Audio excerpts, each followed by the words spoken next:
नमस्कार बंधुओं। जैसा कि मैंने बताया था कि अपने पिछले अध्याय में मैंने बताया था कि मैं जो शोध कर रहा हूँ धरती में भगवान कल्कि के अवतरण का उद्देश्य और विचार, और मैंने अपने पिछले अध्याय में अपने बहुत सारे तथ्यों को सामने रखा था। उस तथ्यों के आधार पर मैंने बहुत कुछ बातें बताई थी।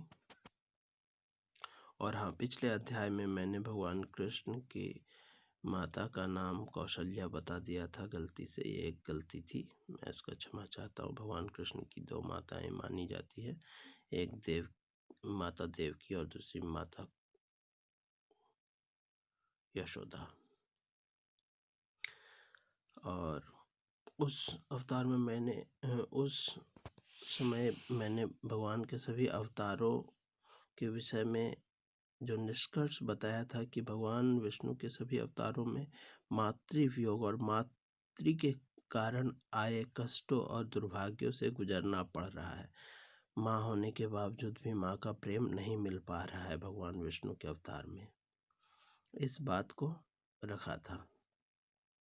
अब अगर मैं एक दूसरे विषय पर प्रकाश डालता हूँ, क्योंकि हमारे शोध का मुख्य उद्देश्य है कल्कि का अवतरण, तो जब मैं दूसरे केंद्र को प्रकाश में लाता हूँ तो तथ्य कुछ इस तरह से उभर कर आता है कि कलयुग का आगमन कब हुआ। तो कलयुग का आगमन पर विचार किया जाए तो लगभग भगवान कृष्ण की मृत्यु के बाद और युधिष्ठिर के स्वर्ग जाने के बाद उनकी दूसरी पीढ़ी राजा परीक्षित के द्वारा शासन किया जा रहा था, और ठीक उसी समय कलयुग का प्रवेश होता है, और जिसमें कलयुग राजा परीक्षित से धरती में आश्रय मांगता है, और क्षत्रिय होने के कारण राजा परीक्षित उन्हें आश्रय भी देते हैं। 4 तरह के घृणित स्थानों में उन्हें आश्रय मिलने के बाद कलयुग एक श्रेष्ठ स्थान में आश्रय मांगता है, और सोने में रजगुण का वास होने के कारण राजा परीक्षित उन्हें सोने में वास करने का अधिकार देते हैं। इसी अधिकार को पाकर वो राजा परीक्षित के मुकुट पे सवार होकर उनसे एक पाप कराते हैं, और इस पाप के अधीन होकर राजा परीक्षित एक मरे हुए सांप को एक साधु के गले में रख देता है। फिर साधु के पुत्र श्रृंग द्वारा जो श्राप मिलता है, उस श्राप में अगले 7वें दिन राजा परीक्षित की मृत्यु हो जानी निश्चित होती है। यहाँ से राजा परीक्षित की मृत्यु तो हो जाती है, परंतु साधु वर्ग, ऋषि मुनि वर्ग के ऊपर एक बहुत भीष्म दायित्व आकर पड़ता है, क्योंकि राजा परीक्षित तो अगले 7 दिन में मर जाएंगे, यह तो सत्य है। परंतु अब समस्या यह है कि वो एक साधु के पुत्र के श्राप से मर रहे हैं। मतलब अब धरती पे जब कलयुग का प्रवेश होगा तो कलयुग का जो कलंक है वो सबसे ज़्यादा साधु सज्जन वर्ग के ही ऊपर आएगा। यही प्रभाव देखने को मिल रहा है कि राजा परीक्षित तो धर्मपरायण पुरुष थे, इसके बावजूद भी एक साधु के पुत्र से श्राप पाकर मृत्यु को प्राप्त करते, तक्षकनाग के कटने से मृत्यु को प्राप्त करते हैं। परंतु अब साधु वर्ग के ऊपर एक कलंक की संभावना है कि कलयुग जब प्रवेश करेगा तो साधु वर्ग पर ही यह कलंक आकर लगेगा। इसलिए साधु वर्ग अब शोध करते हैं कि अब इस कलयुग में कली का अंत करने के लिए भगवान कल्कि को अवतरण लेना होगा। इसी उद्देश्य से कल्कि पुराण भी लिखा जाता है, जिसमें बहुत सारे भविष्यवाणियों का वर्णन है। जब इन विषयों पर विचार किया जाता है तो भगवान के कृष्ण अवतार पर, क्योंकि जब राजा परीक्षित की मृत्यु हो रही है उस समय ठीक कलयुग का प्रवेश हो रहा है, और उसी समय कल्कि पुराण की रचना भी की गई। इन्हीं सब विचारों पर अध्ययन करके कल्कि पुराण लिखा गया। तो उस समय विद्वानों के द्वारा यह निष्कर्ष निकाला जा रहा था कि भगवान विष्णु का जब अगला अवतार होगा तो वो किन किन बातों से प्रभावित होगा। तो निश्चित है कि वो द्वापर युग के अंत का समय था और भगवान कृष्ण के जीवन से ही प्रभावित होने वाला था। तो भगवान कृष्ण के जीवन से जब प्रभावित हो रहा है तो यह साफ समझ में आ रहा है कि भगवान कृष्ण मातृ पीड़ा और मातृ कलंक तो नहीं लगेगा, क्योंकि उन्होंने माता से वियोग का जो कष्ट था उन्हें अपने प्रारब्ध के रूप में स्वीकार किया। इसलिए भगवान कृष्ण पर मातृ पीड़ा का ऐसा कोई कलंक तो नहीं लगेगा। परंतु विद्वानों का एक वर्ग जब अध्ययन करता है तो उन्हें भगवान श्री कृष्ण की एक गलती नजर आती है। वह इस तरह से है कि भगवान कृष्ण जब महाभारत के युद्ध में धर्म की रक्षा करने के लिए भगवान कृष्ण के द्वारा गुरु द्रोण की हत्या का प्रपंच रचा गया। मतलब गुरु द्रोण की हत्या का कलंक भगवान कृष्ण पर ही लगे, गुरु हत्या का कलंक लगा भगवान कृष्ण पर। द्वापर युग में धर्म की स्थापना करने के लिए जो महाभारत का युद्ध होता है उसमें शिष्य के हाथों गुरु की हत्या का प्रपंच का जाल बुनने वाला भगवान कृष्ण ही थे। भगवान कृष्ण ही अश्वत्थामा हतो वाला एक श्लोक है जिसमें युधिष्ठिर के द्वारा अश्वत्थामा की मृत्यु की घोषणा की जाती है और जिस क्षण हाथी शब्द को बोला जाता है उसी समय भगवान कृष्ण शंख फूंक देते हैं और इस शंख ध्वनि में गुरुद्रोण भ्रमित होकर मुख्य शब्द को सुन नहीं पाते हैं। उधर दुर्योधन को नृत्य विभोर होकर नाचता देख उन्हें इस बात का विश्वास हो जाता है कि संभवतः उनके पुत्र अश्वत्थामा की ही मृत्यु हुई है और इस बात से क्षुब्ध होकर गुरुद्रोण अपना शस्त्र रख देते हैं और इसी बात का लाभ उठाकर ध्रुपद के पुत्र गुरुद्रोण की मस्तक को छिन्न कर देते हैं, गुरुद्रोण के मस्तक को काट देते हैं।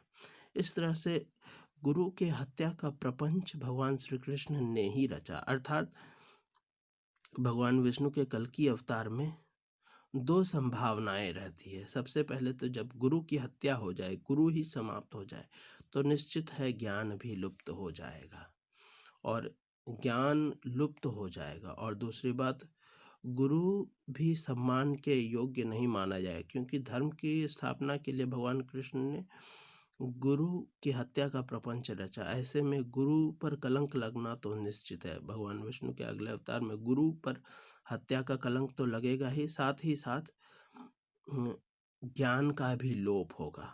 यही कलयुग की सबसे बड़ी विडंबना या समस्या थी और इसका प्रभाव भी देखने को मिल ही जाता है कि कलयुग में बुद्ध अवतार में, चूंकि यहाँ गुरु की हत्या के बाद ज्ञान का भी लोप होता है, इसलिए कलयुग में बुद्ध अवतार में बुद्ध देव ज्ञान की खोज करते हैं, निश्चित है ज्ञान की खोज करते हैं। अब संभावित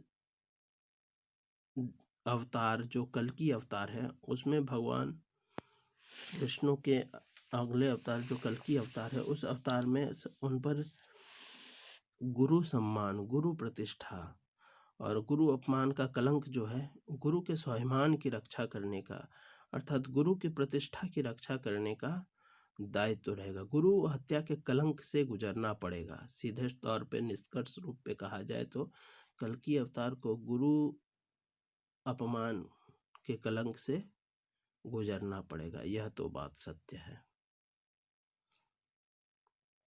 कल्कि अवतार को गुरु अपमान के कलंक से गुजरना पड़ेगा। इन सब तथ्यों पर विचार करके विद्वानों ने कल्कि पुराण लिखा, जो कि द्वापर युग के अंतिम चरण में लिखा गया पुस्तक माना जाता है। और उसमें विद्वानों ने लिखा कि कल्कि का अगला जन्म जो होगा, कल्कि देवता का जो जन्म होगा उसमें भगवान विष्णु अर्थात भगवान कल्कि ब्राह्मण रहेंगे। ठीक है, ब्राह्मण होंगे, गरीब परिवार में जन्म होगा, 4 भाई रहेंगे, ये बात तो ठीक है। उनका शस्त्र तलवार रहेगा, अश्व में बैठकर आएंगे, वेग में आएंगे, वेग अर्थात घोटक अर्थात घोड़ा। ऐसी बहुत सारी भविष्यवाणियां भगवान कल्कि के ऊपर किया गया, क्योंकि भगवान कृष्ण ने युधिष्ठिर को पहले ही बता दिया था कि कलयुग के क्या प्रभाव होंगे। तो जब पांचों भाई 5 दिशाओं में जाते हैं तो भगवान कृष्ण बहुत सारे प्रभावों के बारे में बताते हैं, जैसे कि 2 दांत वाले हाथी को देखकर ज्ञान होता है कि हाँ, कलयुग में मनुष्य का दोहरा चरित्र होगा, दिखेंगे कुछ और करेंगे कुछ। इस तरह के सबसे गहरे कुएं में पानी नहीं पाने पर पता चलता है कि कलयुग में मनुष्य का भाग्य ऐसा ही होगा। जो सबसे गुणवान सामर्थ्यवान होगा वही सुख सुविधा से वंचित रहेगा, उन्हीं के ऊपर दुर्भाग्य का सबसे बड़ा कष्ट होगा। ऐसे 5 भविष्यवाणियों का वर्णन किया गया था। गिद्ध को मांस खाता देख कहा गया कि भविष्य में विद्वान वर्ग मतलब ब्राह्मण वर्ग वेद का पाठ भी करेंगे और मांस भक्षण भी करेंगे। एक लुढ़कता हुआ पत्थर देखकर कहा गया कि धर्म के आगे विशाल से विशाल बाधा भी टिक जाएगा, धर्म को हरा नहीं पाएगा। और गौ हत्या करता देख भी बताया गया था। बहुत सारे कलयुग के संभावनाओं के बारे में भगवान कृष्ण ने बताया था, अर्थात जिसमें जिस भाग में यह बताया जाता है कि ब्राह्मण भी मांस भक्षण करेंगे, मांस खाएंगे, वेद का पाठन भी करेंगे और मांस भक्षण भी खाएंगे। तो इन सब तथ्यों को विचार में रखते हुए कल्कि पुराण लिखा गया और भविष्यवाणियां ये की गई कि भगवान कल्कि का अवतरण होगा और भगवान कल्कि का अवतरण होगा और जो कल्कि देव होंगे वो ब्राह्मण कुल में जन्म लेंगे। इन सब बातों को सामने रखा गया। इन सब बातों पे अगर विचार किया जाए तो भविष्यवाणियों का कुछ इस तरह से कल्कि पुराण लिखते समय एक विचित्र तथ्य सामने आता है कि किस तरह से कल्कि देव का जन्म होगा। तो उसके लिए मेरे शोध का यह निष्कर्ष है कि जब कल्कि देव का जन्म होगा, विद्वानों के द्वारा किए गए यज्ञ से जो ज्ञान प्राप्त होता है उससे यह निष्कर्ष आता है कि कल्कि देव ब्राह्मण कुल में जन्म लेंगे, उनका अस्त्र तलवार होगा और वो ब्राह्मण होंगे। यह एक बहुत रहस्यपूर्ण विषय है। उनको बहुत और निश्चय ही कृष्ण अवतार में किए गए गुरु हत्या का कलंक तो उन पर रहेगा। मतलब कल्कि देवता को गुरु हत्या के कलंक से गुजरना पड़ेगा, क्योंकि बुद्ध अवतार में उन्होंने ज्ञान की खोज तो कर ली, क्योंकि कृष्ण अवतार में द्वापर युग में गुरु द्रोण की हत्या के बाद भगवान कृष्ण के ऊपर 2 दायित्व था। सबसे पहले ज्ञान का लोप और दूसरा गुरु के प्रतिष्ठा सम्मान की रक्षा। तो ज्ञान का लोप जब हुआ तो बुद्ध अवतार में भगवान विष्णु ने ज्ञान की खोज तो कर ली, पर गुरु की प्रतिष्ठा का दायित्व वंचित रह गया। और निश्चय ही कल्कि अवतार में गुरु के प्रतिष्ठा का दायित्व कल्कि अवतार के ऊपर रहेगा। मैं अपने अगले अध्याय में और भी बहुत सारे तथ्यों को रखूंगा। धन्यवाद।